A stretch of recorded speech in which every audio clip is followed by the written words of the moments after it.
اعوذ باللہ من الشیطان الرجیم، بسم اللہ الرحمن الرحیم۔ آپ کا ذکر قرآن مجید میں صرف 2 جگہ پر آیا ہے، سورہ انبیاء اور سورہ صاد۔ نسب کے بارے میں قرآن مجید اور حدیث نبوی صلی اللہ علیہ وآلہ وسلم کی روشنی میں اس سے زیادہ کچھ نہیں کہا جا سکتا کہ آپ علیہ السلام نبی اور پیغمبر تھے۔ اس سے زائد ثبوت ہے، اور سیرت و تواریخ میں بھی کافی جستجو کے بعد بھی ہمیں کوئی اس سلسلہ میں معلومات نہیں پہنچ سکیں جن کے ذریعے حضرت ذوالکفل علیہ السلام کے حالات و واقعات پر مزید روشنی پڑ سکے۔ چنانچہ تورات بھی خاموش ہے اور اسلامی تاریخ بھی۔ ابن کثیر نے مشہور و معروف تابعی حضرت مجاہد رحمۃ اللہ علیہ سے ان کے متعلق ایک قصہ نقل کیا ہے کہ جب حضرت الیاسع علیہ السلام بہت بوڑھے ہو گئے تو ایک دن ارشاد فرمایا، کاش میری زندگی ہی میں کوئی ایسا شخص ہوتا جو میرا قائم مقام ہو سکا اور مجھ کو یہ اطمینان ہو جاتا کہ وہ صحیح نیابت کرنے کا اہل ہے۔ اس کے بعد انہوں نے بنی اسرائیل کا اجتماع کیا اور فرمایا کہ میں تم میں سے ایک شخص کو اپنا خلیفہ بنانا چاہتا ہوں، بشرطیہ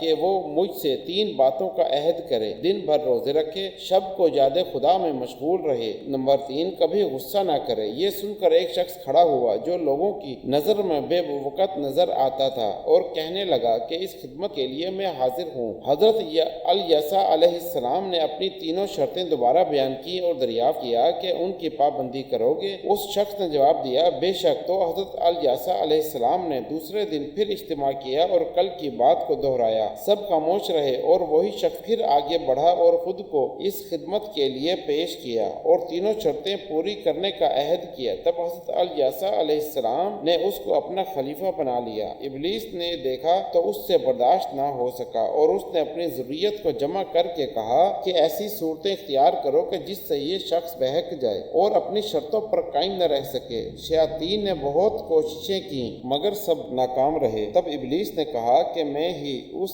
کام کو سر انجام دے سکوں گا، تم سے یہ کام نہیں ہو سکا۔ حضرت الیاسع علیہ السلام کے خلیفہ کا یہ دستور تھا کہ وہ دن رات میں صرف دوپہر کو تھوڑی دیر کیلولا کیا کرتے تھے اور کچھ سو کر تھکان رفع کر لیتے تھے۔ چنانچہ ایک دن ابلیس پراگندہ حال بوڑھے کی شکل میں اسی وقت ان کے دروازے پر پہنچا جب وہ آرام کر رہے تھے، اور دروازہ پر ہاتھ مارا تو وہ آرام سے چھوڑ کر آئے اور دریافت کیا کہ کون ہے؟ ابلیس نے جواب دیا کہ ایک مظلوم و نادار بوڑھا ہے۔ انہوں نے دروازہ کھولا اور حال دریافت کیا۔ ابلیس نے کہا کہ میرے اور میری قوم کے درمیان خصومت ہے، انہوں نے مجھ پر ظلم کر رکھا ہے اور داستان ظلم کو اتنا طول دیا کہ کیلولا کا وقت ختم ہو گیا۔ بنی اسرائیل کے اس امیر نے فرمایا کہ اب تم جاؤ اور شام کو جب مجلس منعقد ہوگی تم آنا، تمہاری داد رسی کروں گا۔ وہ چلا گیا۔ شام کو جب مجلس منعقد ہوئی تو خلیفہ نے دیکھا کہ وہ شخص موجود نہیں ہے اور مجلس اپنے وقت مقرر پر برخاست ہو گئی، تب بھی وہ شخص نہ آیا۔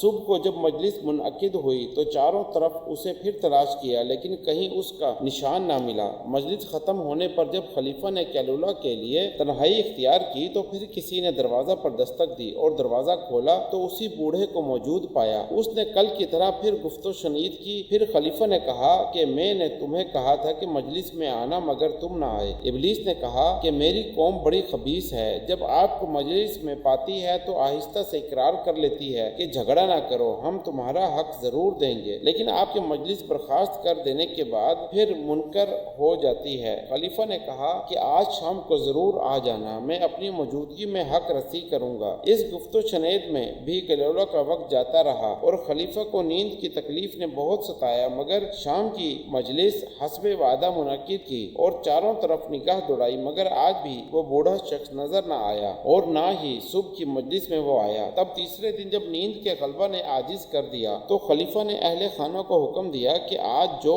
دروازہ پر خواہ کوئی بھی شخص آئے، کیلولا کے وقت دروازہ ہرگز نہ کھولے۔ خلیفہ ابھی لیٹے ہی تھے کہ بوڑھا پھر موجود ہوا اور دروازے پر دستک دینا شروع کی۔ اندر سے جواب ملا کہ آج خلیفہ کا حکم ہے کہ کسی کے لیے دروازہ نہ کھولا جائے۔ بوڑھے نے کہا کہ میں 2 روز سے اپنے ایک اہم معاملہ میں حاضر ہو رہا ہوں، خلیفہ نے مجھے اسی وقت بلایا ہے، لہذا دروازہ کھول دو۔ مگر دروازہ نہ کھولا گیا، لیکن اہل خانہ نے دیکھا کہ دروازہ بند ہونے کے باوجود وہ شخص اندر موجود ہے اور خلیفہ کے کمرے کے دروازے پر دستک دے رہا ہے۔ خلیفہ نے دروازہ کھولا اور گھر کے والوں سے کہا کہ میں نے تمہیں منع کیا تھا کہ آج دروازہ نہ کھولنا، پھر یہ شخص اندر کیسے داخل ہوا؟ ساتھ ہی دروازے پر نظر کی تو اس کو بند پایا اور بوڑھے کو اپنے قریب دیکھا۔ تب خلیفہ حقیقت حال کو سمجھا اور بوڑھے سے مخاطب ہو کر کہا کہ خدا کے دشمن کیا تو ابلیس ہے؟ اس نے کہا ہاں میں ابلیس ہوں۔ تو نے جب مجھے ہر طرح سے تھکا دیا اور میری ذریت جب کسی طرح تجھ پر قابو نہ پا سکی، تب میں نے یہ آخری صورت اختیار کی تاکہ تجھ کو غضبناک کر کے ایفائے عہد میں ناکام بنا دوں، مگر افسوس کہ میں خود ہی ناکام ہو گیا۔ چنانچہ اس واقعے کے بعد اللہ تعالیٰ نے خلیفہ کو ذوالکفل کے نام سے مشہور کر دیا، اس لیے کہ انہوں نے جن شرائط کا